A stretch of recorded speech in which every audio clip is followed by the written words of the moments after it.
Hello friend, welcome to education library. Education library में आपका हार्दिक स्वागत है। आज हम 13वां टॉपिक पढ़ रहे हैं, आकलन का मूल्यांकन। ठीक है, इसमें हम आकलन क्या होता है और मूल्यांकन क्या होता है उसको बेसिक स्तर पर और जो भी सीटेट या फिर शिक्षक की या बीएड डीएड जो भी परीक्षाएं होती है उसमें यह टॉपिक हेल्पफुल रहेगा। इसमें हम 5 आपको ऑब्जेक्टिव भी देंगे लास्ट में, तो आप वीडियो के अंत तक बने रहेगा। सबसे पहले अगर हम देखेंगे यहाँ पर आकलन बताया गया, आकलन होता क्या है। ठीक है, आकलन की थ्योरी लिखी, हम थ्योरी समझेंगे पहले।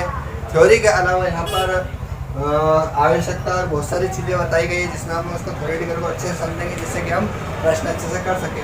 तो सबसे पहले आकलन क्या होता है। तो आकलन एक ऐसी चीज़ है कि जो एक बालक रहता है, अब ये जो बालक है, यह बालक जिस दिन स्कूल में प्रवेश करता है, ठीक, और उस समय से जब तक वह अंतिम दौर तक जो परीक्षाएं संपन्न नहीं होती है और तब तक वह परीक्षा के बीच में जो भी त्रुटियां करता है और जो भी लाभ होते हैं, जो भी सीखता है, उसमें समय समय पर जो चेक किया जाता है उसको हम आकलन कहते हैं। हम थ्योरी में समझेंगे अच्छे से और कि यह एक ऐसी प्रक्रिया है। ठीक है, आकलन एक ऐसी प्रक्रिया है जिसमें छात्रों को बिना अंक व ग्रेडिंग के फीडबैक दिया जाता है। ठीक है, तो आकलन क्या होता है। आकलन में आपको सिर्फ बताना होता है, परंतु यहाँ पर आकलन में हम उसको ना ग्रेड दे सकते हैं ABCD या फिर अंक दे सकते हैं। इसमें ग्रेडिंग और अंक के नहीं दे सकते हैं, इसमें फीडबैक दिया जाता है। ठीक है, एक बार पढ़ लेंगे और हम, यह एक ऐसी प्रक्रिया है जिसमें छात्रों को बिना अंक व ग्रेडिंग के फीडबैक दिया जाता है ताकि शैक्षिक उद्देश्यों की प्राप्त में अंतिम मूल्यांकन के पूर्व सुधार हो सके। ठीक है, यहाँ पर हम आकलन करेंगे। तो अगर जैसे कि मान लीजिए एक 8th क्लास है, अब 8th क्लास में वर्ष भर में 3 एग्जाम होती है, त्रैमासिक, फिर अर्धवार्षिक और फिर वार्षिक। तो आप वार्षिक के पहले यहाँ पर 3 परीक्षा लेते हो और 3 परीक्षा के अलावा भी रोज उसमें आकलन किया जाता है। जिस भी विषय का टॉपिक रहता है, चैप्टर रहता है, उसमें आप मूल्यांकन करते हैं, परंतु यहाँ पर आपको नंबर नहीं देना पड़ता है। ठीक है, आप नंबर नहीं दे सकते और ये जो परीक्षा रहती है उसके पहले किया जाता है। इसमें बताया कि ताकि शैक्षिक उद्देश्यों की प्राप्ति में, ठीक है, आप शैक्षिक उद्देश्यों को प्राप्त कर रहे हैं उसमें अंतिम मूल्यांकन के पूर्व सुधार हो सके। ठीक है, जो बच्चा सीख नहीं पा रहा है उसको अंतिम मूल्यांकन में सुधार करना है। अब कब आवश्यकता पड़ती है हमको ये देखेंगे। तो अब अध्यापन के बाद छात्रों की अधिगम क्षमता। ठीक है, आप अगर मान लीजिए एक विषय का एक चैप्टर सिर्फ एक पार्ट पढ़ा रहे, ठीक है, तो यहाँ पर छात्रों ने कितना सीखा, उसकी क्षमता कितनी है, वह जो चैप्टर है उसकी रुचि है कि नहीं है, वह रुचि रहता है कि नहीं वो पढ़ने में। इसके अलावा व्यक्तित्व।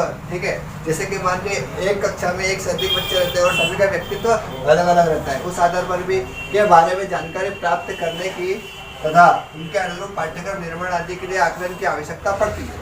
ठीक है, इसका मतलब ये है कि जो हमने यहाँ पर देखा है, अधिगम, क्षमता, रुचि, व्यक्तित्व के बारे में जानकारी प्राप्त करने तथा उनके अनुरूप पाठ्यक्रम निर्माण करना हमको। ठीक है, आप बच्चों के अनुसार ही पाठ्य निर्माण कर सकते हैं। निर्माण आदि के लिए आकलन की आवश्यकता पड़ती है।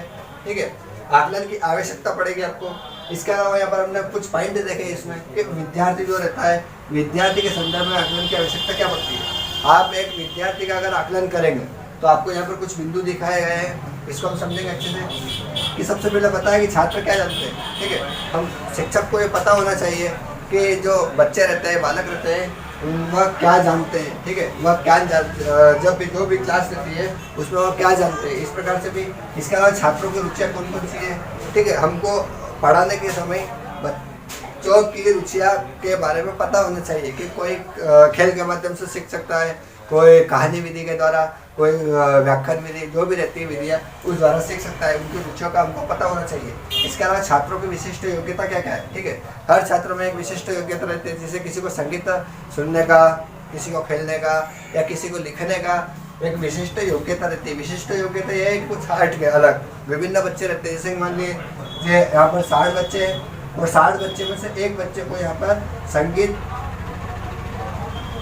का शौक है। ठीक है, तो संगीत का शौक है, ये विशिष्ट योग्यता के अंतर्गत आता है। इसके अलावा आगे देखेंगे हम छात्र की योग्यता अनुरूप पाठ्यक्रम चयन। ठीक है, आप पाठ्यक्रम निर्माण करेंगे। ठीक है। तो छात्र की जो योग्यता रहती है, छात्र कितना पढ़ पाता है, कितना समझ पाता है, उस आधार पर पाठ्यक्रम का चयन होना चाहिए।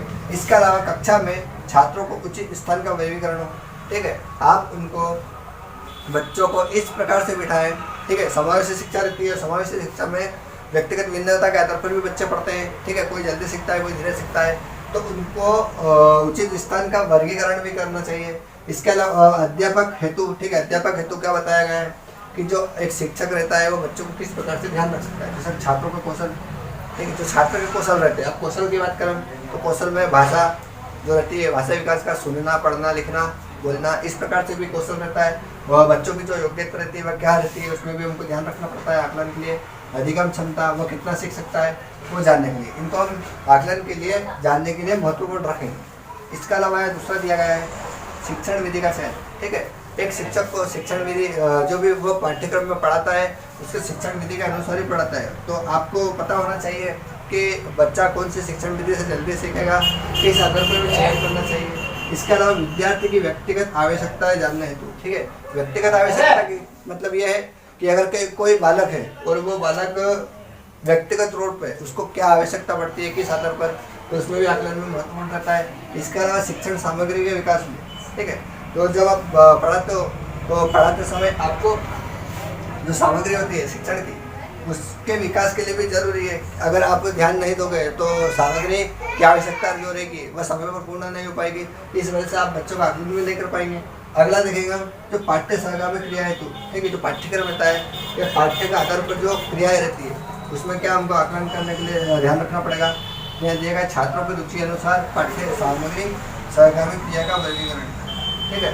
तो जो बच्चों की रुचियाँ रहती है, ठीक है, आप जब भी पढ़ाते हैं तो बच्चों की जो रुचियाँ रहती है पाठ्य सामग्री क्रिया और सहगामी क्रिया, ठीक है, दोनों अलग अलग रहती है।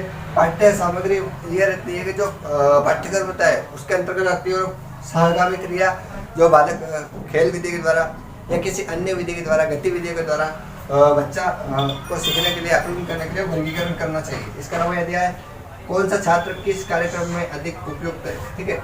अब जो सहशैक्षिक और शैक्षिक प्रकार से पाठ्यक्रम के अनुसार अध्यापन होता है, और अध्यापन में क्या होता है कि जो छात्र रहता है तो कौन से कार्यक्रम में सबसे अधिक उपयुक्त है, ठीक है, सीखने में।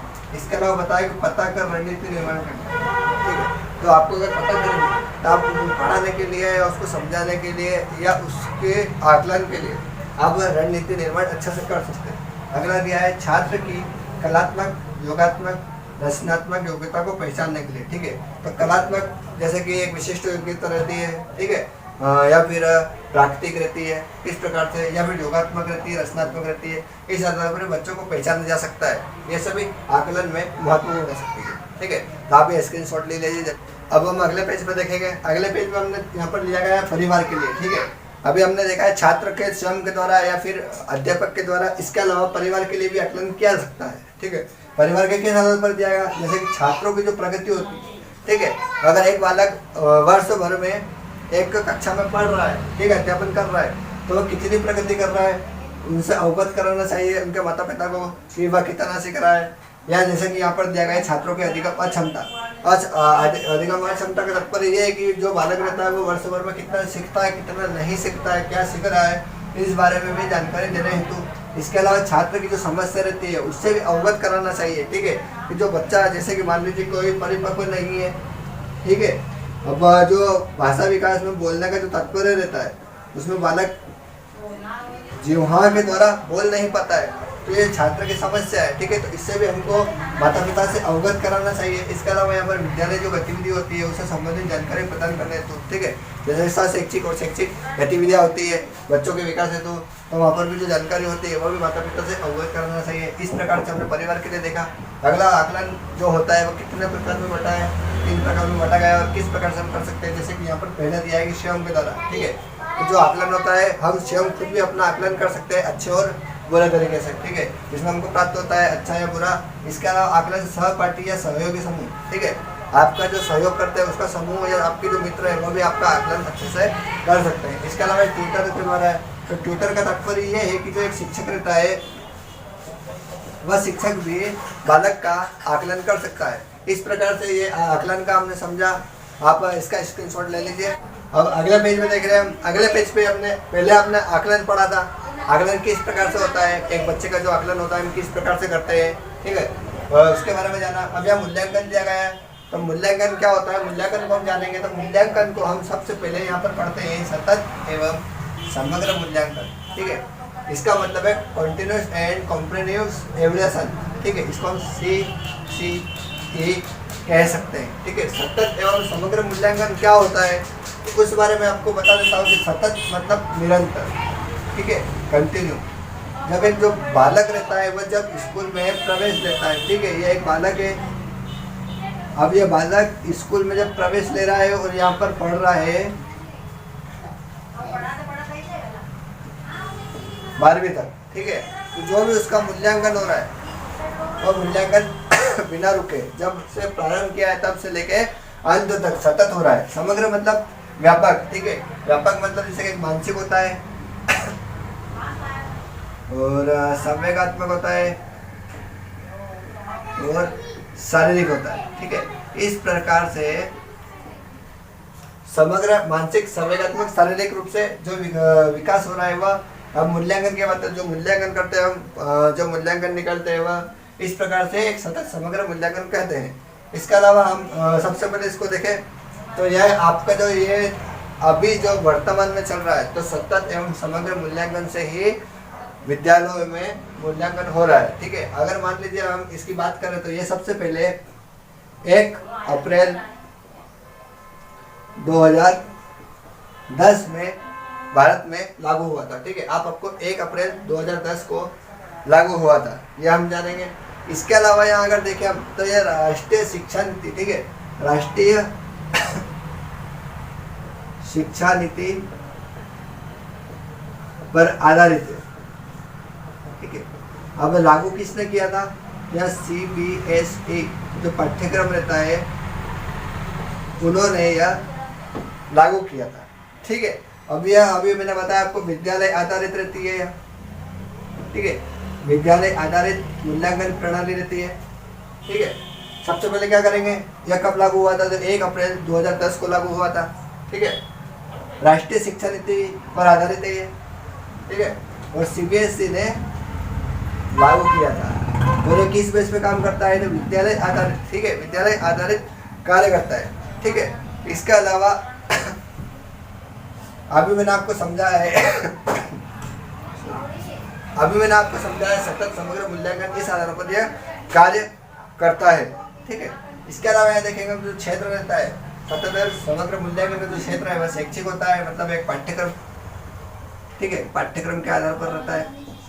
इसके अलावा यहाँ पर सहशैक्षिक जो होता है पाठ्यक्रम के अलावा, जैसे कि मान लीजिए गतिविधियाँ होती है, जैसे कि गतिविधियाँ किस प्रकार से रहती है, गतिविधियाँ जो रहती है वैसे कि ये संगीत है, चित्रकला है, खेलकूद है, इस प्रकार का जो विकास होता है वह दोनों को अलग अलग भागों में बांटा गया है। आप स्क्रीनशॉट ले लीजिएगा इसका। अगला पेज देखेंगे हम। अगले पेज में यहाँ पर परिभाषा दी गई है, ठीक। अब परिभाषा 3 प्रकार से दी है, विशेषता दी है और प्रकार दिए हुए, ठीक है। मूल्यांकन क्या होता है इस प्रकार से, दांडेकर ने क्या कहा है, दांडेकर जी ने कहा है कि मूल्यांकन हमें यह बताता है, ठीक है, क्या बताता है कि बालक ने किस सीमा तक उद्देश्यों को प्राप्त किया है। सिर्फ आपको इतना याद रखना है कि किस सीमा तक याद किया, ठीक है। इसके अलावा राइस्टोन की बात करें तो राइस्टोन ने बताया मूल्यांकन में शिक्षण कार्यों पर बल दिया जाता है ना, राइस्टोन, ठीक है। स्टोन की बात करें तो स्टोन क्या होता है, मैंने आपको बताया पत्थर है, ठीक है। तो पत्थर कैसा रहता है, मजबूत रहता है, अगर कोई कार्य करेगा तो कैसे करेगा, ठीक है। इस प्रकार से शिक्षण कार्यों पर बल दिया जाता है एवं व्यापक व्यक्तित्व परिवर्तन पर बल दिया जाता है, ठीक है। यह बताया। अब गुड्स की बात करें, गुड्स ने कहा मूल्यांकन एक ऐसी प्रक्रिया है जिसका सही ढंग से किसी वस्तु का मापन किया जाए, सही ढंग से, ठीक है, याद रखना आपको।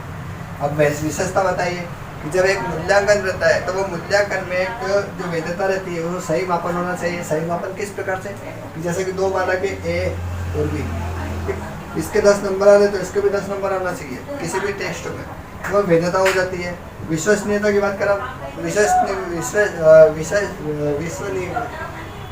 विश्वसनीयता में क्या होता है कि बालकों को विश्वास होना चाहिए उनके परिणाम जो प्राप्त होते हैं उस पर। इस प्रकार से भी वस्तुनिष्ठ की बात करें तो वस्तुनिष्ठ होता है कि अगर आप एक प्रश्न पूछ रहे हो उसके 4 ऑप्शन है, तो अगर ये बच्चा अगर चौथा ऑप्शन अगर लगा रहा है तो वही सही होना चाहिए, यहाँ पर चारों दूसरे सही नहीं होना चाहिए। वो वस्तुनिष्ठ रहता है।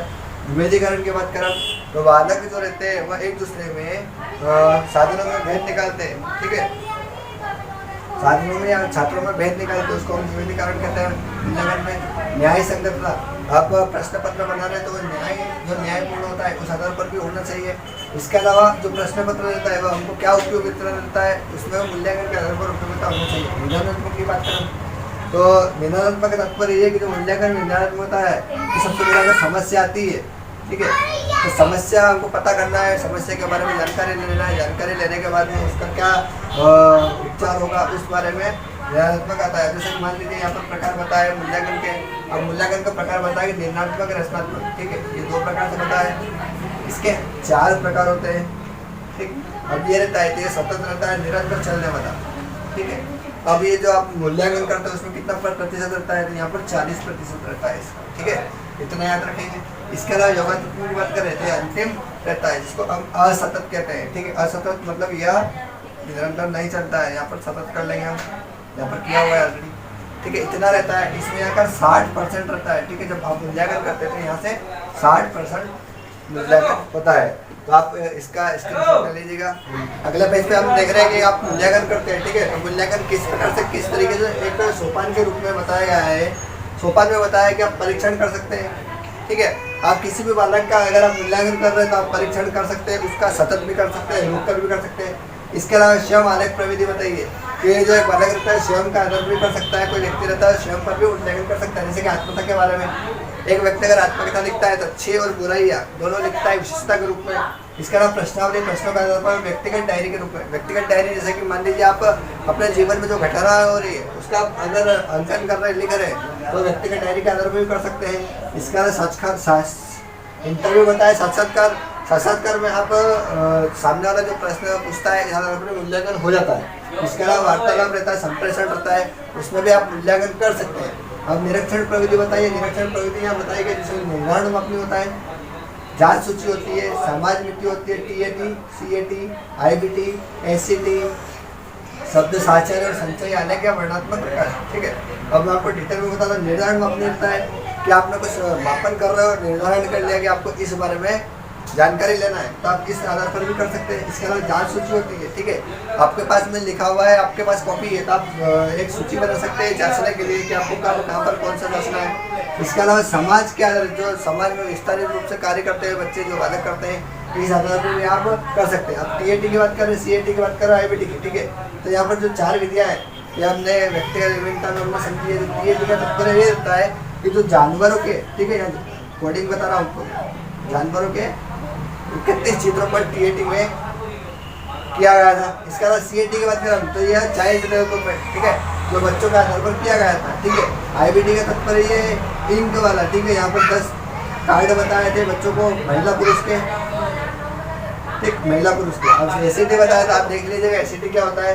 शब्द साचर रहता है कि शब्दों का आप बातचीत करके या उसके आधार पर भी आप जानकारी ले सकते हैं मूल्यांकन में। संचय अलग ये आपने जो मूल्यांकन कर रहे हो तो आपने जो रिकॉर्ड रखा है, ठीक है, और रिकॉर्ड जो रखा है उसको संचय किया गया है, इस आधार पर भी आप कर सकते हैं। आप इसका स्क्रीनशॉट ले लीजिए। हम अब प्रैक्टिस करते हैं। अब यहाँ पर हम प्रश्न देख रहे हैं। प्रश्न में बताया गया है कि अधिगम के लिए आकलन में किन तत्वों को शामिल किया जा सकता है, ठीक है। अब अगर आप लोग को आकलन करना है, ठीक है, सीखने के लिए तो आप कौन सा तत्व शामिल कर सकते हैं। तो यहाँ अधिगम में दिया हुआ है कि मौखिक रूप से, लिखित रूप से या निष्पादन में, ठीक है। तो यहाँ पर हमको चारों ऑप्शन सही लग रहे हैं तो यहाँ पर चारों ऑप्शन हम सही लगा देंगे। इसके अलावा अगला प्रश्न दिया गया, अगला प्रश्न दिया है कि जो केंद्रीय माध्यमिक शिक्षा बोर्ड ने विद्यालय आधारित सतत एवं व्यापक मूल्यांकन के निर्देश दिए हैं, ठीक है, निम्न में से कौन सा इसका एक उद्देश्य नहीं है, ठीक है। आपको एक उद्देश्य बताना है, इसमें से कौन सा नहीं है। तो यहाँ पर बताया है कि बच्चों पर पढ़ने वाले दबाव को कम करना, ठीक। इसके अलावा विद्यार्थियों को अपनी रुचि के अनुसार पढ़ने की छूट देना, ठीक है, ये भी है। छात्रों की प्रवीणता के निर्धारण के लिए अंकों के स्थान पर ग्रेडों का प्रयोग, ये भी सही है। निदान उपचार की साधन की व्यवस्था करना, ठीक है। तो हम यहाँ देखेंगे इसमें आपको विद्यार्थियों को जो अपने रुचि को पढ़ने के अनुसार छूट देती है यह नहीं रहता है, क्योंकि यहाँ पर अगर आप आकलन कर रहे हो तो रुचि के अनुसार पढ़ने की छूट नहीं दे सकते। तो यहाँ बी आंसर सही हो जाएगा।